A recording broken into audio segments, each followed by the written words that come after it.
C'est toi qui as frappé mon mari. lu mu wax. J'ai dit c'est toi qui as frappé mon mari. waa kii xeet moom fu mu jógee sax kii kan yow a kan. J'ai dit c'est lui qui a frappé mon mari. Quoi? J'ai dit il a frappé mon mari. nee na yaa dóor jëkkëram. li sa jëkkër def ba ma tay ko ci gaam ko leen kay wax ko ko. Quand? Tout à l'heure. Tout à l'heure où? Là, dehors. Où est cette?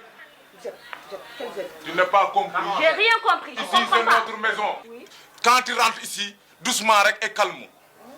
Pas bëxër et bëgëj. Je sais que c'est votre maison, mais toi, tu n'as rien à voir avec ça. Je vais régler ça avec lui. déglu duul laa wax yaa ngi may bëgg a soof dégg nga sa jëkkër maa ko tay ci gàngoog lem c'est tout.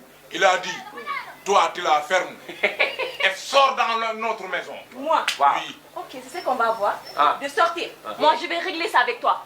Quoi? Lui, je vais régler. Amène-toi ici. oui ma. Eh, du man waaye du man. Toi, tu restes tranquille, ok? Tu restes tranquille. Je vais régler ça avec lui. Jéem.